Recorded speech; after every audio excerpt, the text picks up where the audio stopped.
stories fade with time, buried beneath silence, lost in forgotten files, or dismissed as mysteries that will never be solved. But behind every case is a voice that was never heard, a truth still waiting in the dark. This channel is dedicated to the victims, the unanswered questions, and the stories that refuse to disappear. Because somewhere, someone still knows what happened. Welcome to Cries Unheard in the Darkness. In the spring of 1981, Keddie, California, was a relic of a simpler era.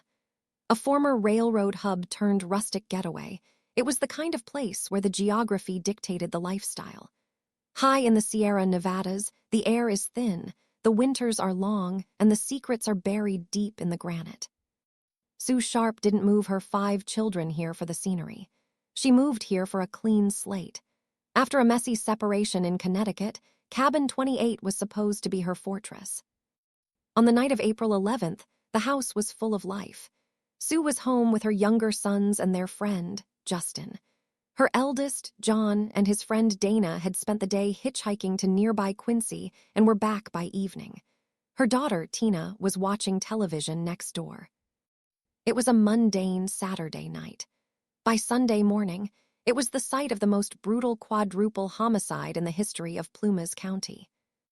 When 14-year-old Sheila Sharp opened the door at 10 a.m. the next morning, the silence was heavy.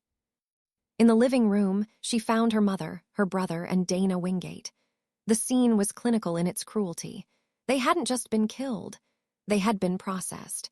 Bound with medical tape and electrical cords, the victims had been subjected to a level of overkill that suggested deep, personal rage. But as the first responders arrived, they found a detail that defied logic.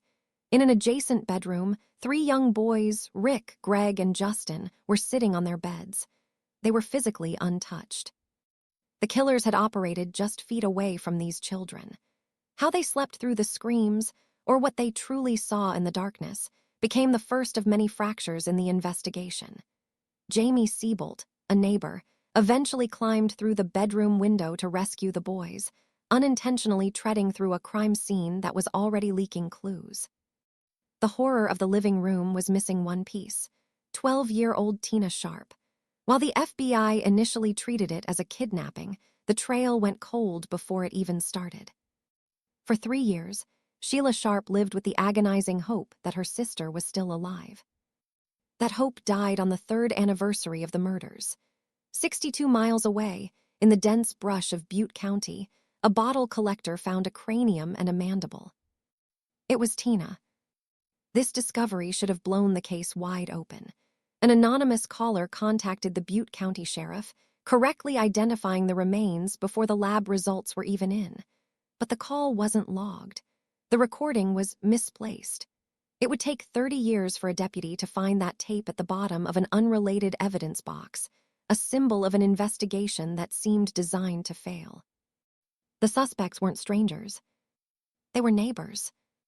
Martin Smart, a man with a volatile history, and John Baubed, a career criminal from Chicago, lived in Cabin 27. On the night of the murders, Smart claimed he lost his hammer. It was a detail so brazen it almost sounded like a taunt. Shortly after the killings, Smart fled to Nevada. From a motel in Reno, he sent a letter to his wife, Marilyn. It was a rambling, emotional note about their failing marriage, but it contained one sentence that should have ended the mystery. "I've paid the price of your love, and now I've bought it with 4 people's lives." Despite this letter, and despite Smart's own therapist later alleging that he confessed to killing Sue and Tina, no arrests were made. The Plumas County Sheriff at the time, Doug Thomas, had previously lived in Cabin 28 before the Sharps. He moved out, and the Sharps moved in. The connections were uncomfortably close. Decades passed.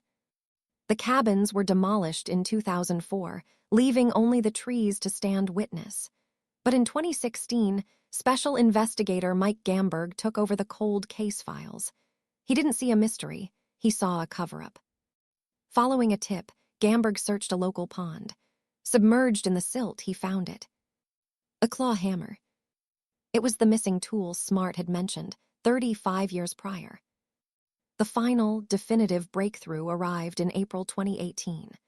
Using advanced touch DNA technology, forensic scientists analyzed the medical tape that had been wrapped around the victims in 1981. The DNA did not belong to Martin Smart or John Baubed, both of whom were already dead. It belonged to a third party, a living suspect. For 45 years, the story of the Keddie murders was one of incompetence and lost evidence. But the DNA has changed the narrative. The known living suspect is out there, walking among us, perhaps believing the mountains had successfully hidden the truth. But in the Sierra Nevadas, the snow eventually melts, and when it does, it reveals everything that was left behind in the dark. If you have any information regarding this case, please contact the Plumas County Sheriff's Office. Thanks for listening to Cries, Unheard in the Darkness. If this story stayed with you, you're not alone. Subscribe, because the darkness always has more to say. Until next time, listen carefully,